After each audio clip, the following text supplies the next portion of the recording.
আসসালামু আলাইকুম। সবাই কেমন আছেন? আশা করি অনেক অনেক ভালো আছেন। খুবই ক্রেমি আর একটা খুবই মজাদার একটু গরুর মাংসর রেসিপি আপনাদের সাথে শেয়ার করব। মালাই গরুর মাংস রান্না করার জন্য প্রথমে আমি মাংসটাকে ভালো করে ধুয়ে পরিষ্কার করে নিয়েছি। এখন এখানে 1 চা চামচ লবণ দিয়ে আর পানি দিয়ে মাংসটাকে একটু নাড়াচাড়া করে 5 মিনিটের জন্য ঢাকনা দিয়ে ঢেকে ভিজিয়ে রাখবো। 5 মিনিট পরে আমি মাংসটাকে ভালো করে ধুয়ে পরিষ্কার করে মাংসটা যে পাত্রে রান্না করব সেখানে নিয়ে নিলাম। এখন আমি এই মাংসটাকে ম্যারিনেট করে নিব। তার জন্য আমি প্রথমে দিয়ে দিব পরিমাণ মতো লবণ। এখানে কাঁচামরিচ বাটা দিব, 5টা কাঁচামরিচ বেটে নিয়েছি। আর এখানে জিরা আছে 1 চা চামচ আর সাথে 3টা এলাচ সেটাও বেটে দিলাম।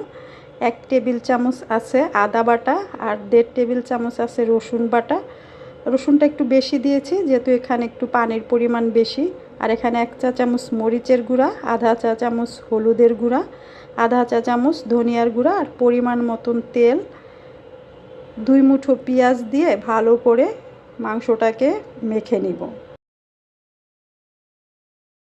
এই মাখানোর ভিতরেই এটার রান্নাটার একটা কৌশল আছে যে মাখতে মাখতে দেখা যাবে ভালো সুন্দর একটা ঘ্রাণ এসেছে, তখন এটাকে ঢাকনা দিয়ে ঢেকে রাখতে হবে। তারপরে আমি একটা প্যানে দিয়ে দিলাম আবারও পরিমাণ মতো তেল দিয়ে 1 মুঠো পেঁয়াজ দিয়ে 2টা তেজপাতা, 1টা শুকনা মরিচ, 2 টুকরো দারচিনি আর 3টা লং দিয়ে একটু ভেজে তারপরে আমি মাংসর সাথে এই মশলাটাকেও মিশিয়ে নিব। আমি এখনও কিন্তু চুলাটা জ্বালাই নাই, চুলাটা আমি আরও পরে জ্বালাবো। মাংসের সাথে আমি এই মশলাটাকে ভালো করে মেখে তারপরে আমি এখানে পরিমাণ মতো পানি দিয়ে দিব।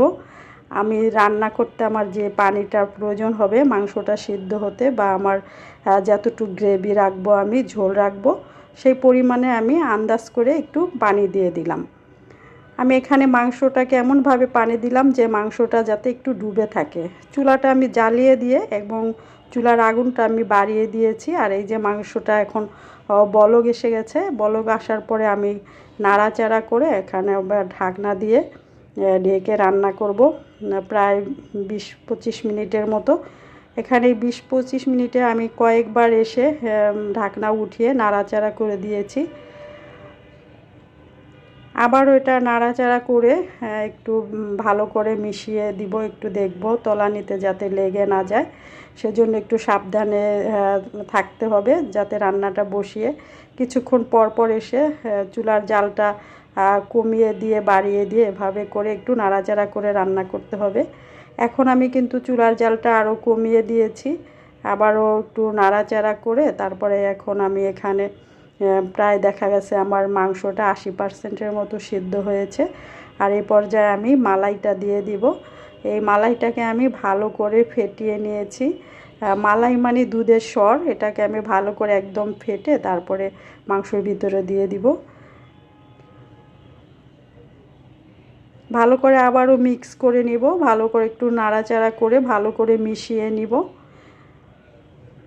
আমার রেসিপিটা যদি আপনাদের কাছে এতটুকুও ভালো লাগে তাহলে অনুরোধ করছি লাইক কমেন্ট শেয়ার করবেন, সাবস্ক্রাইব করবেন, ফলো দিয়ে পাশে থাকবেন। সামান্য একটু লবণ লাগবে সেটা দিয়ে দিলাম আর কয়েকটা কাঁচামরিচ আর 1 টেবিল চামচ ঘি দিয়ে মাংসটাকে এখন আবার একটু ঢেকে রান্না করব। এই তো মাংসটা আমার রান্না হয়ে গিয়েছে, সুন্দর একটা গ্রেভি হয়েছে, একদমই একটা ক্রিমি ক্রিমি গ্রেভি হয়েছে। খেতে কিন্তু খুবই অসাধারণ ছিল। রান্না করে খেয়ে দেখতে পারেন যদি ভালো লেগে থাকে। এবার বিদায় নিচ্ছি। আসসালামু আলাইকুম, সবাই ভালো থাকবেন।